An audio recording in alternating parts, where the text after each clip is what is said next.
Buenas tardes. Bien, vamos a, en los próximos minutos que tenemos, vamos a hablar el tema que ya venía comentando el doctor Marco Antonio sobre el proceso monitorio.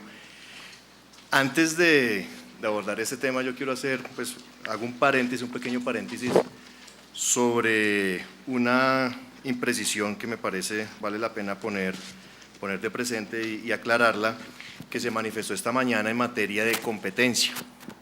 Cuando se analizaba el tema de competencia, se puso de presente un artículo del Código General del Proceso, que es el artículo 16, que hace referencia a la prorrogabilidad e improrrogabilidad de la jurisdicción y de la competencia. Y se dijo, si ustedes observan, no hay ninguna novedad. Y a mí sí me parece que hay una novedad y muy importante y que vale la pena poner de presente, sobre todo que veo un nutrido grupo de estudiantes y es muy importante que ustedes puedan tener de presente esta situación. Eso tiene que ver con las causales de nulidad. Ustedes observan hoy en día en el Código de Procedimiento Civil, en el artículo 140, hay un listado taxativo de nulidades. Nosotros tenemos un régimen de taxatividad de nulidades procesales y encuentran en el primer numeral la falta de jurisdicción y en el segundo la falta de competencia. Y más adelante, en los artículos siguientes, observan que estas nulidades son insaneables. La falta de jurisdicción y de competencia funcional son insaneables. Piensen ustedes, por ejemplo, en una pretensión de naturaleza contractual, una acción contractual que de pronto en principio puede ser de competencia de lo contencioso administrativo y resulta que se somete a conocimiento del juez civil. No se advierte esa irregularidad al inicio del proceso, no se rechaza la demanda, en el control formal que hace el juez admite la demanda, posteriormente el demandado no formula ninguna excepción previa, más adelante, en un estado avanzado del proceso, el juez advierte esa irregularidad. Hoy, por ser nulidad insaneable, sencillamente perdimos el tiempo. 3, 4 o 5 años que llevó adelante ese proceso, perdimos el tiempo. De alguna manera se genera un estado de denegación de justicia. ¿Qué plantea el Código General del Proceso? La causal de nulidad de falta de jurisdicción y de competencia por el factor subjetivo y funcional son causales de nulidad que no siempre van a generar nulidad, y allí está la precisión que hay que hacer. No siempre que haya falta de jurisdicción y de competencia por estos dos factores hay nulidad. Solamente hay nulidad una vez el juez advierte esa irregularidad, se declara la falta de jurisdicción y de competencia por estos dos factores que ponemos de presente, factor funcional y factor subjetivo. El juez declara esa falta de jurisdicción y de competencia y remite la actuación al juez competente, pero todo lo actuado conserva validez. Todo lo actuado a la fecha conserva validez, y eso sí es muy importante tener de presente. Si esta fuera la única norma que se hubiera reformado por el Código General del Proceso, yo creo que hubiéramos ganado muchísimo.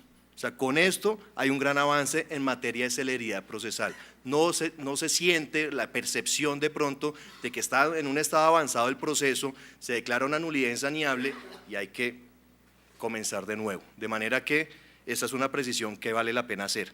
Ahora, si ese juez, a pesar de declarar la falta de jurisdicción o de competencia por estos dos factores, no remite el asunto al que es competente, pues ahí sí hay nulidad de lo actuado, pero de ahí en adelante. De ahí en adelante, yo creo que será muy raro el evento en el cual se presente esa situación de nulidad, que el juez, a pesar de advertir esa falta de jurisdicción, siga conociendo el proceso. No creo que ocurra esa situación. Y la otra situación en la que se genera nulidad es frente a la sentencia. Si el juez que no es competente, cuando se plantean esos dos escenarios, si profiere sentencia, pues hay nulidad de la sentencia. De manera que hay que precisar esa situación. Conclusión, sí hay un aspecto novedoso en este punto en materia de competencia. Eso pues para precisar una situación, y otra situación pues que ya no me detengo en eso, los invito más bien a mirar. Yo tengo un artículo publicado en la edición número 37 de la revista del Instituto Colombiano de Derecho Procesal, que ustedes encuentran en la página electrónica del Instituto Colombiano de Derecho Procesal, que hace referencia a la aproximación de la inmunidad de jurisdicción y de ejecución de los estados extranjeros.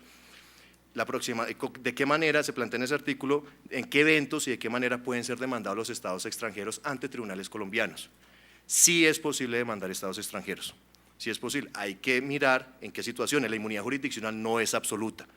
Hay que restringir, hay que dividir esos dos aspectos entre de hechos o situaciones de iure imperi o de soberanía, evento en el cual pues, existe inmunidad jurisdiccional, frente a aquellos eventos en los cuales el Estado extranjero actúa como un particular, actos de iure gestionis, caso en el cual sí es posible demandar, de manera que hay que desligar esos dos aspectos, pero pues no me puedo detener en esa situación. Bien, ahora sí, pues vamos a hablar, entonces vamos a entrar en materia respecto al proceso monitorio. Esta es una situación, algunas personas seguramente pues en diferentes foros y quienes son contradictores del código, pues de alguna manera han venido planteando que el código ha sido hecho para las élites de la sociedad, para la clase alta de nuestra sociedad y que no fue pensado en la población mayoritaria, en la clase baja o en la clase media de nuestra sociedad. Yo creo que esa situación esa afirmación no está bien fundada. Una de las manifestaciones en las cuales se puede evidenciar que efectivamente el Código General del Proceso sí pensó en toda la población y especialmente en el pequeño y mediano empresario o en el pequeño tendero de barrio, por ejemplo, que tiene un derecho de crédito de mínima cuantía, pero que no tiene un título ejecutivo que perseguir o con base en el cual se pueda promover un proceso ejecutivo. Eso se está manifestando en este proceso, en el proceso monitorio. El proceso monitorio, de alguna manera, permite el acceso a la justicia de cierta población que tiene un derecho de crédito, pero que no tiene un título ejecutivo para iniciar un proceso de ejecución. De manera que si es un proceso estelar, es un proceso novedoso y es un proceso mediante el cual se puede afirmar que el Código General del Proceso está pensando en toda la población. Este proceso no es nuevo, es nuevo en nuestro ordenamiento jurídico, pero no es nuevo en el mundo. Y tampoco data de hace 20 años ni de hace un siglo. Este proceso data ya de hace 7 siglos. En Italia ya se concebía hacia el siglo XIII, asientan las bases del proceso monitorio, concebido como un proceso de cognición reducida o sumario, mediante el cual se buscaba la constitución de un título ejecutivo para aquellos que no tenían la base para promover una ejecución con base en un título ejecutivo. De manera que ya desde hace mucho tiempo se venía planteando esto en otras latitudes. En nuestras latitudes más cercanas o en nuestro continente de alguna manera, ya desde el siglo pasado, desde el siglo XIX, con el Código de Procedimiento Civil en Uruguay en el año 87, 1887, se estaba consagrando y viene a ser regulado nuevamente en el Código General del Proceso del año 89 en Uruguay, código que es una réplica del Código Procesal Civil Modelo para Iberoamérica. Ustedes observan el Código Procesal Civil Modelo para Iberoamérica, elaborado por el Instituto Iberoamericano de Derecho Procesal, ha sido acogido y adaptado a la legislación uruguaya a través del Código General del Proceso. Viene también en España, desde el año 99, con la Ley de Propiedad Horizontal, también se abrió paso al proceso monitorio y de una manera mucho más amplia con la Ley de Enjuiciamiento Civil del año 2000, la ley primera del año 2000 en España. Y de hecho, en toda Europa se expidió un reglamento, que es el reglamento 1896 de la Comunidad Europea, a través del cual se regula el proceso monitorio para todos los asuntos transfronterizos, para de alguna manera disminuir, acelerar o agilizar, disminuir los costos de litigación y acelerar los trámites en materia de pretensiones en las cuales están inmersas derechos de crédito que no tienen una base, una esencia sobre la base de un título ejecutivo, y eso pues de alguna manera agiliza y disminuye los costos de litigación. Entonces, ya tenemos aquí unos antecedentes en otras latitudes. Venimos nosotros ahorita con el Código General del Proceso a incorporarlo en nuestro ordenamiento jurídico. ¿Cuál es la finalidad entonces del proceso monitorio? Ya lo habíamos dicho. La base, el objeto del proceso monitorio es precisamente obtener el pago de una deuda dineraria que ha sido vencida o que ha sido exigible. Eso, por un lado, esa es una finalidad, obtener el pago de una obligación de naturaleza dineraria que es exigible, que ha sido vencida.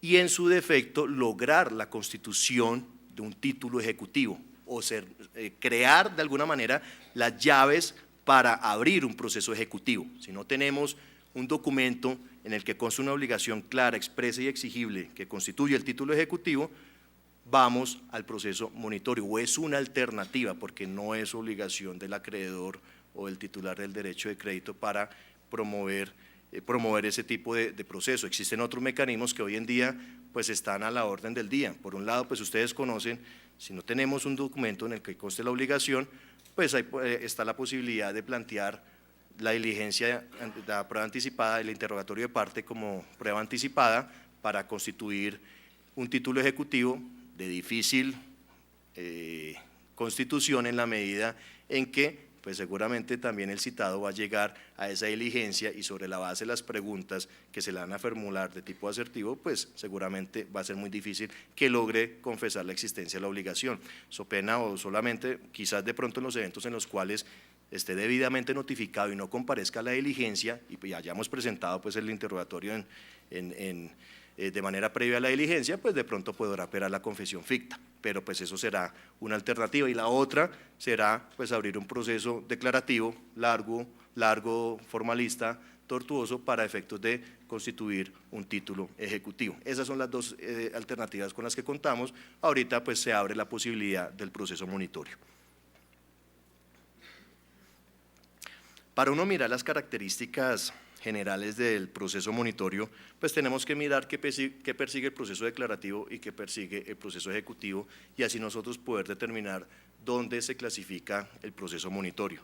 Ustedes saben que al interior o en el trámite del proceso declarativo se ventilan pretensiones de naturaleza declarativa. Se parte de una situación que es preexistente, pero que es incierta, y se busca la declaración de la certeza sobre esa situación. Entre tanto, o de pronto constituir o modificar una situación preexistente para constituir una nueva en su modalidad de pretensión constitutiva, o en su modalidad de pretensión de condena, pues imponer el cumplimiento de una prestación.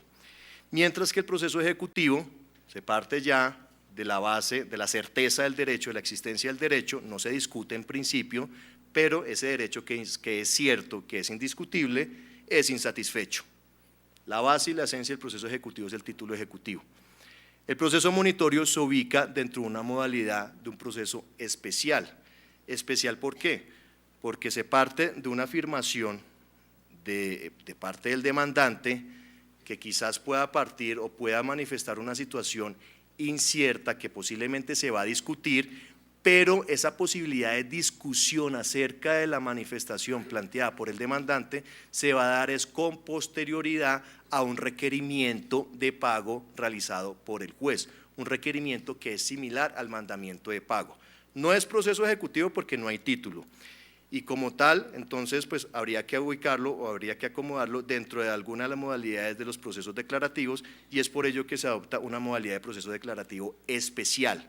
Se parte de una manifestación de parte del demandante, con base en esa manifestación de que existe un derecho de crédito, el juez profiere un requerimiento judicial, y ahí sí se abre la oportunidad de ejercicio del derecho de contradicción de parte del demandado. No antes, por eso de alguna manera opera una especie de inversión del contradictorio, en la medida en que de una simple afirmación del demandante ya se está requiriendo el pago frente al demandado. Ahora, uno encuentra en los diferentes ordenamientos jurídicos dos clases de proceso monitorio: un monitorio con prueba o documental y un monitorio sin prueba o puro. Dentro de estas dos modalidades también se adopta un sistema que puede ser limitado o puede ser ilimitado. ¿En qué consiste?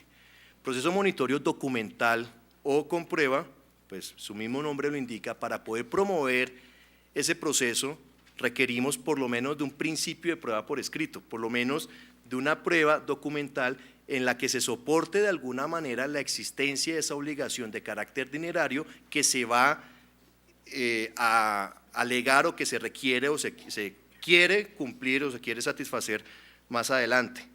Mientras que el proceso de manera pura o sin prueba, pues es aquel mediante el cual se parte con la simple afirmación de parte del demandante. Es el proceso que nosotros estamos adoptando.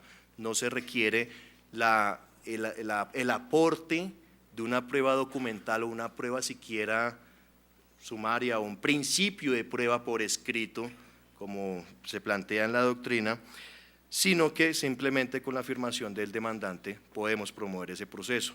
Y de carácter limitado implica la posibilidad de promover a través de este tipo de proceso pretensiones hasta un tope, hasta una cuantía. Nuestro ordenamiento jurídico en el Código General del Proceso plantea un proceso monitorio limitado hasta la mínima cuantía. Quiere decir que se podrán ventilar a través de este trámite pretensiones o situaciones que ya vamos a ver los elementos o los requisitos para promover este proceso, situaciones que surjan de una obligación dineraria de naturaleza contractual hasta los 40 salarios mínimos, tal como fue reformado por el Código General del Proceso, los límites de las cuantías, que de hecho ya es una situación que está en vigencia a partir del 1 de octubre de este año. En otros ordenamientos existe un monitoreo ilimitado. Piensen ustedes, vale la pena por ejemplo traer de presente este cuadro en el cual se manifiesta cómo funciona el monitoreo especialmente en Europa. Vean ustedes que la mayoría de los países europeos ya regulan el proceso monitorio y no de manera reciente. Nosotros citamos algunos antecedentes por lo que, digamos, de alguna manera, por lo que representa para nuestro ordenamiento jurídico estos países que citamos en principio, pero pues aquí ustedes pueden ver en esta lámina toda la regulación que hay sobre el proceso monitorio a nivel europeo. El reglamento de la Unión Europea, que les hice referencia al principio, plantea, por ejemplo, un proceso monitorio con prueba y de carácter ilimitado, es decir, cualquier obligación dineraria, independientemente de la cuantía, puede ser sometida a través del proceso monitorio. En España, por ejemplo, en un principio fue establecido de carácter limitado. En un principio, con la Ley de Enjuiciamiento Civil española se estableció un límite de cuantía hasta 30.000 euros. Luego vino en el año 2009 una ley que reformó esa cuantía y la subió a 250.000 euros. Y ahorita en el año 2011 definitivamente abrió la cuantía, es decir, ya es de carácter ilimitado. Cualquier tipo de pretensión de naturaleza dineraria, obligación de naturaleza dineraria, puede ser sometida a través de este proceso cuando no existe título ejecutivo. Pues. Entonces, ¿eso por qué? Porque es que la misma experiencia del país, que ha sido exitosa en ese sentido, apunta a, pues, de alguna manera, a abrir los espacios para que otros titulares de derechos de crédito puedan plantear su pretensión vía proceso monitorio. Nosotros acogimos de manera prudente un proceso monitorio limitado, de manera prudente porque es una situación novedosa para nuestro ordenamiento jurídico y pues el perfil o en principio el objetivo de este proceso o la población destinada para que se haga uso de este proceso son los pequeños y los medianos empresarios o el comerciante, digamos el pequeño comerciante o la persona que les comentaba en un principio, piensen en el tendero del supermercado de barrio que le fía a todos sus vecinos y lleva en un cuaderno pequeño su contabilidad de cuáles son las cuentas que le tienen frente al mercado que le fían durante el mes, pero resulta que finalizado el mes, pues el vecino no le paga. No hay un título ejecutivo, hay de pronto un principio de prueba por escrito, de pronto hay algo ahí, pero tiene un derecho de crédito. ¿Qué puede hacer ese pequeño comerciante? ¿Qué puede hacer ese tendero de barrio para garantizar su derecho de crédito? Aquí hay una alternativa. Puede plantear el monitorio para efectos de que se constituya el título o en el marco de ese proceso monitorio también se puede abrir la posibilidad de que pague la prestación debida el deudor. Vean ustedes entonces en este esquema cómo se plantea todo el mapa de los procesos declarativos en Colombia, cómo opera en el Código de Procedimiento Civil y cómo está concebido en el Código General del Proceso. Ustedes observan que en el Código de Procedimiento Civil hay 3 tipos de procesos declarativos o 3 trámites mediante los cuales se ventila el proceso declarativo, que es el ordinario, el abreviado y el verbal en sus 2 manifestaciones, verbal de mayor y menor cuantía y verbal sumario. Y encuentran unos declarativos de naturaleza, declarativos especiales, el de expropiación, el divisorio, los divisorios y el deslinde y amojonamiento. En el Código General del Proceso esta situación cambia. Bueno, esto ya de alguna manera lo planteó esta mañana el profesor Ulises, lo recogemos aquí para ubicar dónde está el proceso monitorio. Tenemos entonces los declarativos en sus 2 modalidades, verbal de mayor y menor cuantía y verbal sumario. Y los declarativos especiales, donde está el de expropiación, el divisorio, deslinde y amojonamiento, y allí se encuentra el proceso monitorio. En el Código General del Proceso lo ubican en 3 artículos, 419 a 421. Son 3 artículos nomás de los cuales se encarga el Código. Ahora bien, ¿cuál es el ámbito de aplicación para este proceso? Vean ustedes, la ley en ese sentido es muy clara, en esos artículos se plantea de manera muy clara qué tipo de pretensiones se pueden ventilar a través del proceso monitorio, y claramente se indica que es para el cobro de obligaciones dinerarias que tengan una fuente en un contrato, sean de naturaleza contractual. Luego, las situaciones originadas de manera extracontractual pues no serán objeto, no se podrán ventilar por el proceso monitorio. Se plantea una cuantía determinada, la obligación debe ser exigible y solamente para asuntos de mínima cuantía, es decir, hasta 40 salarios mínimos mensuales. Y bueno, el trámite de la demanda realmente es muy sencillo. Es tan sencillo que inclusive la misma ley ordena al Consejo Superior de la Judicatura para elaborar un formato mediante el cual se pueda promover esa demanda y la misma contestación. De manera que cualquier ciudadano que quiera promover este proceso, pues primero por ser un asunto de mínima cuantía no se requerirá el ejercicio del derecho de postulación, luego puede actuar en causa propia o en su defecto incluso puede actuar a través de un estudiante de consultorio jurídico. Y de hecho se le ayuda aún más para promover esta demanda en la medida en que existe o se va a establecer un formato que sencillamente hay que indicar los elementos que están establecidos en el artículo 420. Son los elementos mínimos de toda demanda. El juez a quien se dirige el asunto, hay que determinar de acuerdo con los factores determinantes de la competencia a quién se va a dirigir el asunto, los sujetos extremos de la relación jurídico-procesal, demandante y demandado, la pretensión, y esto es el aspecto más importante, la pretensión de pago hay que indicarla con precisión y claridad y los hechos que fundamentan esta pretensión. Debe tener, como ya lo acabamos de decir, origen contractual, se debe indicar cuál es el origen de la obligación e indicar los montos y cuáles son sus componentes. Esto es lo de los aspectos, o quizás el aspecto más importante para tener en cuenta a la hora de promover esta demanda. Y desde luego, pues una manifestación de que el pago no depende del cumplimiento de otra contraprestación. Si existen pruebas, si bien en principio no se exige una prueba documental para iniciar este proceso, porque es un proceso monitorio puro, si existen pruebas sobre las cuales o en las cuales se soporte la existencia de la obligación, pues mucho mejor, hay que aportarlas. Direcciones para notificaciones, regla general, y los anexos, que se trata de anexos generales o los anexos que están en la parte general pues, del código, que son previstos para toda demanda.